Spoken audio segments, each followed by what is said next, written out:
리보 금리를 이해하기 위해서는 먼저 이 금리가 어떻게 작동하는지 알아야 합니다. 1986년 도입된 리보는 런던의 주요 은행들이 서로에게 무담보 자금을 대출할 때 적용하는 금리를 의미합니다.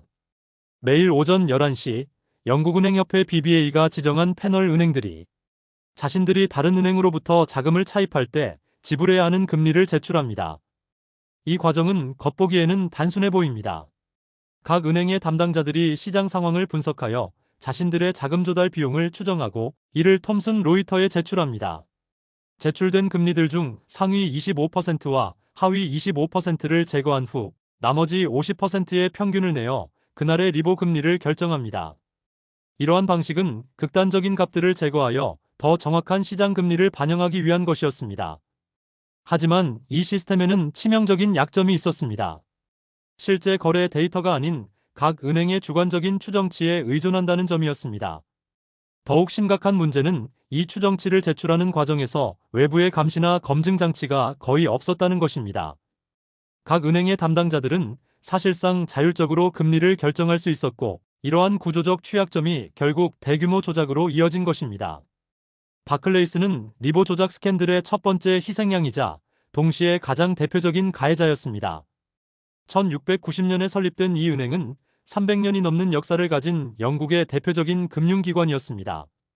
그러나 리보 조작 스캔들로 인해 이 은행의 명성은 하루아침에 무너졌습니다. 바클레이스의 리보 조작은 체계적이고 광범위했습니다. 2005년부터 2009년까지 이 은행의 트레이더들은 정기적으로 리보 제출 담당자들에게 압력을 가했습니다. 내부 이메일과 통화 녹취록을 통해 드러난 사실들은 충격적이었습니다. 트레이더들은 마치 일상적인 업무처럼 리보 조작을 요청했고, 담당자들은 이를 당연한 것으로 받아들였습니다. 특히 2008년 금융위기 기간 동안 바클레이스의 조작은 더욱 악질적이었습니다. 이 시기에 은행들은 자신들의 신용 상태를 좋게 보이기 위해 리보 금리를 낮게 제출했습니다. 높은 리보 금리는 해당 은행의 신용 위험이 높다는 것을 의미했기 때문입니다. 바클레이스는 이러한 우려를 피하기 위해 실제 자금 조달 비용보다 훨씬 낮은 금리를 제출했습니다. 이러한 조작은 바클레이스의 최고 경영진도 알고 있었습니다. 당시 CEO였던 밥 다이아몬드와 다른 고위 임원들은 리보 조작에 대해 알고 있었지만 이를 제대로 통제하지 않았습니다. 오히려 일부 경영진은 이러한 조작을 묵인하거나 심지어 장려하는 분위기를 조성했습니다. 2012년 6월 27일 영국 금융감독청과 미국 법무부 상품선물거래위원회 CFTC는 바클레이스에 대해 총 4억 5천만 달러의 벌금을 부과했습니다. 이는 당시 금융 부정행위에 대한 벌금으로는 최고 수준이었습니다. 그러나 더 큰 타격은 바클레이스의 평판 손상이었습니다. 주가는 급락했고 고객들의 신뢰는 바닥으로 떨어졌습니다. 금융위기 동안 은행들은 극심한 유동성 부족에 시달렸습니다. 서로에 대한 신뢰가 무너지면서 은행 간 자금 거래는 거의 중단되었습니다. 이런 상황에서 높은 리보 금리를 제출하는 것은 해당 은행이 위험하다는 신호로 받아들여졌습니다. 따라서 은행들은 실제 자금 조달 비용과 관계없이 낮은 금리를 제출하려고 했습니다. 바클레이스의 경우 2008년 9월 리만 브라더스 파산 이후 상황이 특히 심각했습니다. 이 은행의 리보 금리가 다른 은행들보다 높게 나타나면서 시장에서 우려의 목소리가 나왔습니다. 언론에서는 바클레이스가 자금 조달에 어려움을 겪고 있다고 보도했습니다.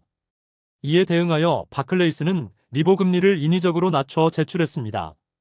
당시 뱅크 오브 잉글랜드의 폴 터커 부총재는 바클레이스의 밥 다이아몬드에게 전화를 걸어 리보 금리에 대한 우려를 표명했습니다. 다이아몬드는 이 통화를 부하 직원들에게 전달했고, 직원들은 이를 리보 금리를 낮추라는 지시로 해석했습니다. 이후 바클레이스의 리보 제출 금리는 현저히 낮아졌습니다.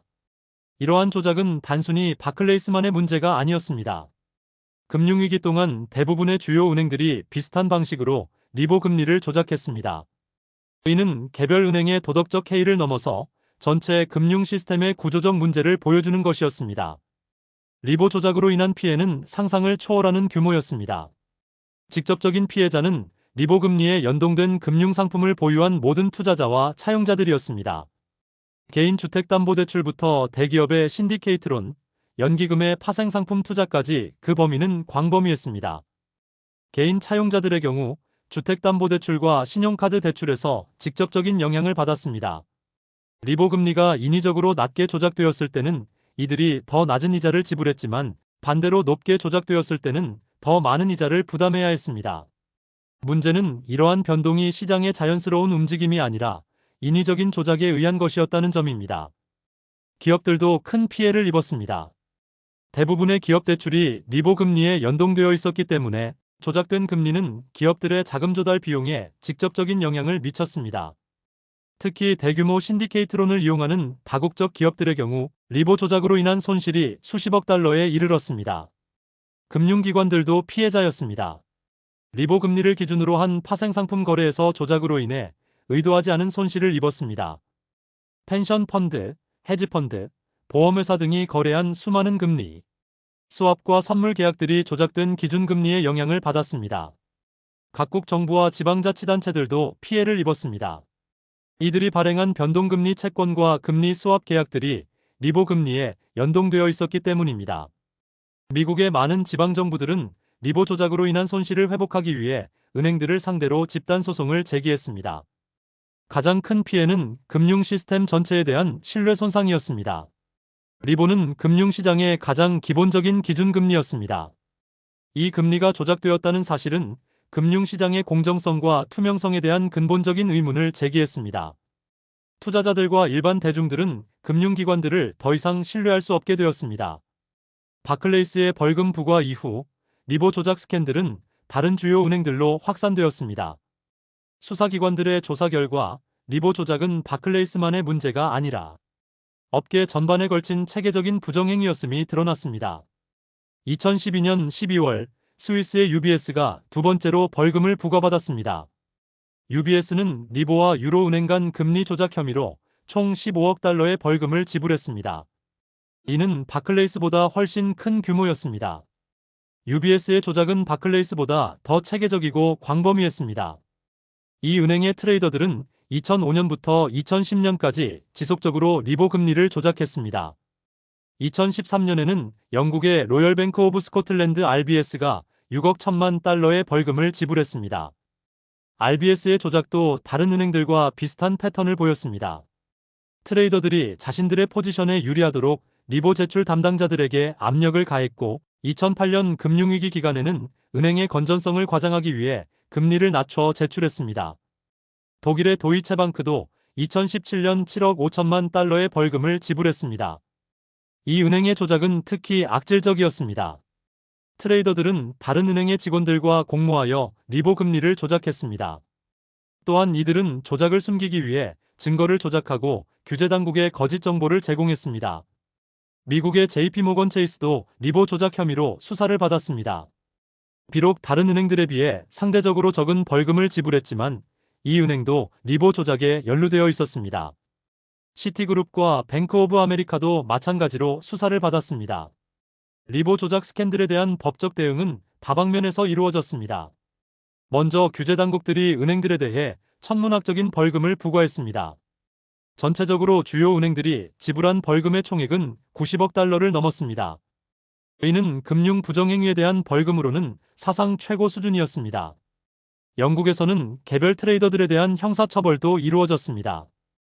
2015년 톰 헤이스가 리보 조작 혐의로 14년의 징역형을 선고받았습니다. 헤이스는 UBS와 시티그룹에서 근무하며 리보 조작을 주도한 인물이었습니다. 그의 유죄 판결은 개인 트레이더에 대한 첫 번째 형사처벌이었습니다. 이후 다른 트레이더들도 잇따라 기소되었습니다. 2016년에는 바클레이스의 전 트레이더들이 리보 조작 혐의로 유죄 판결을 받았습니다. 이들 중 일부는 실형을 선고받았습니다. 이러한 개인 처벌은 금융 부정행위에 대한 경각심을 높이는 효과를 가져왔습니다. 민사소송도 대규모로 이루어졌습니다. 리보 조작으로 피해를 입은 투자자들과 기업들이 은행들을 상대로 집단소송을 제기했습니다. 미국에서만 수백 건의 소송이 진행되었고 은행들은 수십억 달러의 합의금을 지불해야 했습니다. 각국 정부들도 은행들을 상대로 소송을 제기했습니다. 특히 미국의 지방정부들은 리보 조작으로 인한 손실을 회복하기 위해 대규모 소송을 진행했습니다. 이러한 소송들은 대부분 은행들의 합의금 지불로 마무리되었습니다. 하지만 처벌의 효과에 대해서는 논란이 있었습니다. 벌금이 아무리 크더라도 은행들의 전체 수익에 비하면 상대적으로 작은 규모였습니다. 또한 대부분의 고위 경영진들은 형사처벌을 받지 않았습니다. 이로 인해 처벌이 충분하지 않다는 비판이 제기되었습니다. 리보 조작 스캔들 이후 금융당국과 업계는 시스템 개혁에 나섰습니다. 가장 중요한 변화는 리보 금리 산정 방식의 개선이었습니다. 기존의 주관적 추정 방식에서 벗어나 실제 거래 데이터를 활용한 객관적 방식으로 전환하려는 노력이 시작되었습니다. 2014년 영국 금융행위감독청 FCA가 리보 금리 관리를 인수했습니다. 기존의 영국은행협회 대신 정부 기관이 직접 리보 금리를 관리하게 된 것입니다. 이는 민간 자율 규제의 한계를 인정하고 정부의 직접 개입을 통해 투명성을 높이려는 조치였습니다. 새로운 방식은 실제 거래 데이터를 최대한 활용하는 것이었습니다. 은행들이 제출하는 추정치보다는 실제 자금 거래에서 나타나는 금리를 우선적으로 반영하려고 했습니다. 또한 제출 과정에서 더 엄격한 검증과 감시 절차를 도입했습니다. 동시에 리보를 대체할 새로운 기준금리 개발도 추진되었습니다. 미국에서는 SOFR 즉 시큐어드 오버나이트 파이낸싱 레이트가 개발되었고 영국에서는 소니아 즉 스털링 오버나이트 인덱스 에버리지가 리보의 대안으로 제시되었습니다. 이러한 새로운 금리들은 실제 거래 데이터에 기반하여 산정되므로 조작의 여지가 적습니다. 은행들의 내부 통제 시스템도 강화되었습니다. 리보 제출 과정에서 독립적인 검증 절차가 도입되었고 트레이더들과 제출 담당자들 사이의 접촉을 제한하는 방화벽이 설치되었습니다. 또한 모든 의사소통 과정이 기록되고 감시되도록 시스템이 개선되었습니다. 규제 당국들도 감시 체계를 강화했습니다. 금리 제출 과정에서 의심스러운 패턴이 발견되면 즉시 조사에 착수하는 시스템이 구축되었습니다. 또한 은행들의 내부 통제 시스템에 대한 정기적인 점검이 이루어지도록 했습니다. 리보 조작 스캔들은 금융업계의 문화적 변화를 촉진했습니다. 기존의 수익 제일주의 문화에서 벗어나 윤리와 준법을 강조하는 문화로 전환하려는 노력이 시작되었습니다. 은행들은 임직원들에게 윤리 교육을 강화하고 부정행위에 대한 처벌을 강화했습니다. 내부 신고 시스템도 개선되었습니다. 직원들이 부정행위를 목격했을 때 이를 신고할 수 있는 안전한 채널이 구축되었습니다. 또한 신고자를 보호하는 제도가 강화되어 보복을 우려하지 않고 신고할 수 있는 환경이 조성되었습니다. 보상 체계도 변화했습니다. 기존의 단기 성과 중심의 보상에서 벗어나 장기적인 성과와 윤리적 행동을 반영하는 보상 체계로 전환하려는 노력이 이루어졌습니다. 부정행위가 발견되면 과거에 지급된 보상을 회수하는 클로백 제도도 도입되었습니다. 경영진의 책임도 강화되었습니다. CEO와 다른 고위 임원들은 자신들의 부서에서 발생하는 부정행위에 대해 개인적인 책임을 지도록 하는 제도가 도입되었습니다. 이는 경영진이 부정행위를 예방하고 적발하는 데 더 적극적으로 나서도록 하는 효과를 가져왔습니다. 하지만 이러한 문화적 변화가 얼마나 실효성이 있는지에 대해서는 의견이 분분합니다. 일부에서는 근본적인 변화가 이루어지고 있다고 평가하지만 다른 일부에서는 여전히 거칠애에 불과하다고 비판합니다. 리보 조작 스캔들은 글로벌 금융 시스템에 광범위한 영향을 미쳤습니다. 가장 중요한 변화는 기준금리 체계의 개편이었습니다. 각국은 자국의 기준금리 체계를 점검하고 개선하는 작업에 착수했습니다. 미국에서는 리보를 대체할 SOFR의 도입이 추진되었습니다. 2017년부터 본격적으로 SOFR이 발표되기 시작했고 2021년부터는 리보의 신규 발행이 중단되었습니다. 이는 수십 년간 사용되어 온 기준금리 체계의 근본적인 변화를 의미했습니다. 유럽에서도 비슷한 변화가 일어났습니다. 유로 지역에서는 ESDR 즉 유로 쇼트텀 레이트가 유리보의 대안으로 개발되었습니다. 영국에서는 소니아가 리보를 대체하는 새로운 기준금리로 자리 잡았습니다. 이러한 변화는 전 세계적으로 동시에 진행되어 금융시장의 혼란을 최소화하려고 했습니다. 중앙은행들의 역할도 강화되었습니다. 기존에는 민간기관이 관리하던 기준금리를 정부나 중앙은행이 직접 관리하게 되었습니다. 이는 공공성과 투명성을 높이기 위한 조치였습니다. 또한 중앙은행들은 금융시장의 안정성을 위해 기준금리에 대한 감시를 강화했습니다. 국제적인 협력도 증진되었습니다. 국제증권감독기구 IOSCO를 중심으로 기준금리에 대한 국제표준이 개발되었습니다. 이러한 표준은 각국이 자국의 기준금리를 개선하는 데 가이드라인 역할을 했습니다. 파생상품 시장에도 큰 변화가 일어났습니다. 리보에 연동된 기존의 파생상품들을 새로운 기준금리에 연동된 상품으로 전환하는 작업이 이루어졌습니다. 이는 수십조 달러 규모의 대규모 작업으로 금융시장 전체에 큰 영향을 미쳤습니다. 리보 조작 스캔들은 언론과 대중의 격렬한 반응을 불러일으켰습니다. 2008년 금융위기 이후 금융업계에 대한 불신이 높아진 상황에서 이 스캔들은 대중의 분노를 더욱 증폭시켰습니다. 사람들은 금융기관들이 자신들의 이익을 위해 시장을 조작했다는 사실에 경악했습니다. 영국의 언론들은 바클레이스를 비롯한 은행들을 강하게 비판했습니다. 타임스, 가디언, 파이낸셜 타임스 등 주요 언론들은 연일 리보 조작 스캔들을 보도하며 은행들의 도덕적 해이를 규탄했습니다. 특히 탐욕스러운 은행가들이라는 표현이 자주 사용되었습니다. 미국에서도 반응은 비슷했습니다. 월스트리트 저널, 뉴욕타임스 등은 리보 조작이 미국 경제에 미친 영향을 집중적으로 다뤘습니다. 많은 미국인들이 주택담보대출에서 피해를 입었다는 사실이 알려지면서 분노는 더욱 커졌습니다. 정치인들도 이 문제에 적극적으로 개입했습니다.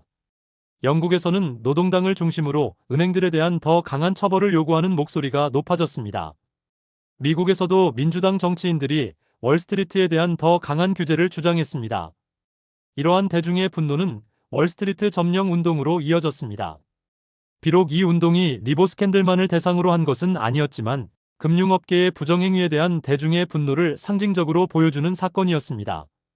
소셜미디어에서도 은행들에 대한 비판이 쇄도했습니다. 트위터, 페이스북 등에서 해시태그 리보 스캔들이 확산되었고 사람들은 자신들의 분노를 표출했습니다. 이는 금융 스캔들이 소셜미디어를 통해 대중에게 직접 전달되는 첫 번째 사례 중 하나였습니다. 리보 조작으로 인한 피해를 구제하는 것은 복잡하고 어려운 과정이었습니다. 피해 규모가 워낙 크고 피해자의 범위가 광범위했기 때문에 개별적인 구제는 사실상 불가능했습니다. 대신 집단소송과 집단합의를 통한 구제가 주로 이루어졌습니다. 미국에서는 수백 건의 집단소송이 제기되었습니다. 주택담보대출 차용자들, 기업대출 이용자들, 파생상품 투자자들이 각각 소송을 제기했습니다. 이러한 소송들은 대부분 은행들의 합의금 지불로 해결되었습니다. 전체 합의금 규모는 수십억 달러에 달했습니다. 영국에서도 비슷한 소송들이 진행되었습니다. 특히 중소기업들이 금리 스왑 상품에서 입은 피해를 구제하는 과정이 복잡했습니다. 영국 금융옴부즈만과 금융서비스보상기구를 통해 피해 구제가 이루어졌지만 과정이 길고 복잡했습니다. 개인 투자자들의 피해 구제는 더욱 어려웠습니다. 리보 조작으로 인한 개별 투자자의 손실을 정확히 계산하는 것이 거의 불가능했기 때문입니다. 대신 집단소송을 통한 일괄 구제가 주로 이루어졌습니다. 각국 정부들도 은행들을 상대로 소송을 제기했습니다. 미국의 연방정부와 주정부들은 리보 조작으로 인한 손실을 회복하기 위해 대규모 소송을 진행했습니다. 이러한 소송들은 대부분 은행들의 합의금 지불로 마무리되었습니다. 하지만 피해 구제 과정에서 많은 문제점들이 드러났습니다. 합의금의 배분이 공정하지 않다는 비판이 제기되었고 실제 피해자들이 충분한 보상을 받지 못했다는 지적도 있었습니다. 또한 피해 입증의 어려움으로 인해 많은 피해자들이 구제를 받지 못했습니다. 리보 조작 스캔들이 금융업계와 사회에 던진 교훈은 명확합니다. 첫째, 금융시장에서 투명성과 공정성은 절대적으로 중요하다는 것입니다. 시장 참여자들이 신뢰할 수 있는 기준금리가 없다면 전체 금융 시스템이 불안정해질 수 있습니다. 둘째, 자율규제의 한계가 명확히 드러났습니다. 민간기관이 자율적으로 기준금리를 관리하는 시스템은 이해상충과 도덕적 해이를 방지할 수 없었습니다. 따라서 정부와 중앙은행의 직접적인 개입과 감시가 필요하다는 것이 확인되었습니다. 셋째, 금융업계의 문화적 변화가 절실하다는 것입니다. 단기 이익을 추구하는 문화에서 벗어나 장기적인 안정성과 윤리를 중시하는 문화로 전환해야 한다는 인식이 확산되었습니다. 넷째, 개인의 책임을 강화해야 한다는 것입니다. 조직적인 부정행위라 하더라도 개별 행위자들의 책임을 명확히 하고 이에 대한 처벌을 강화해야 한다는 공감대가 형성되었습니다. 리보 조작 스캔들은 현대 금융사에서 가장 충격적인 사건 중 하나였습니다. 수십 년간 금융시장의 핵심 기준금리가 조작되었다는 사실은 전 세계 금융 시스템에 대한 신뢰를 근본적으로 흔들었습니다. 이 스캔들은 단순한 금융 부정행위를 넘어서 금융업계의 도덕적 해이와 구조적 문제를 적나라하게 드러냈습니다. 바클레이스를 비롯한 주요 은행들의 조직적인 부정행위는 2008년 금융위기 이후 금융업계에 대한 불신을 더욱 증폭시켰습니다. 사람들은 자신들이 믿고 맡긴 금융기관들이 사실은 자신들의 이익을 위해 시장을 조작하고 있었다는 사실에 경악했습니다. 이러한 배신감은 금융업계 전체에 대한 근본적인 의문으로 이어졌습니다. 그러나 이 스캔들은 동시에 변화의 촉매제 역할을 했습니다. 기준금리 체계의 전면적인 개편, 규제의 강화, 투명성의 증진 등 많은 개선 조치들이 도입되었습니다. 또한 금융업계의 문화적 변화도 서서히 이루어지고 있습니다. 단기 이익 추구에서 벗어나 장기적인 안정성과 윤리를 중시하는 방향으로 변화하고 있습니다. 하지만 신뢰 회복은 하루아침에 이루어지는 것이 아닙니다. 수십 년간 쌓인 불신을 해소하기 위해서는 지속적인 노력이 필요합니다. 금융기관들은 투명성을 높이고 윤리적 행동을 실천해야 하며 규제 당국들은 효과적인 감시 체계를 구축해야 합니다. 무엇보다 중요한 것은 이러한 노력이 일시적인 것이 아니라 지속적으로 이루어져야 한다는 것입니다. 리보 조작 스캔들이 남긴 가장 중요한 교훈은 금융시장에서 신뢰가 얼마나 중요한지, 그리고 이 신뢰가 얼마나 쉽게 무너질 수 있는지를 보여준다는 것입니다. 금융업계는 이 교훈을 잊지 않고 계속해서 투명성과 공정성을 추구해야 합니다. 그래야만 진정한 신뢰 회복이 가능할 것입니다. 결국 리보 조작 스캔들은 금융업계에게 값비싼 교훈을 안겨주었습니다. 단기적인 이익을 위해 시장을 조작하는 행위는 결국 더 큰 손실을 가져온다는 것입니다. 이제 금융업계는 이 교훈을 바탕으로 더욱 건전하고 투명한 금융 시스템을 구축해 나가야 할 것입니다. 본 콘텐츠는 일반적인 건강 정보이며 전문적인 의학적 조언이나 진료를 대체할 수 없습니다. 건강에 문제가 있을 경우 반드시 의사 등 의료 전문가와 상담하시기 바랍니다. 제공된 정보의 활용에 대한 모든 책임은 전적으로 사용자 본인에게 있습니다.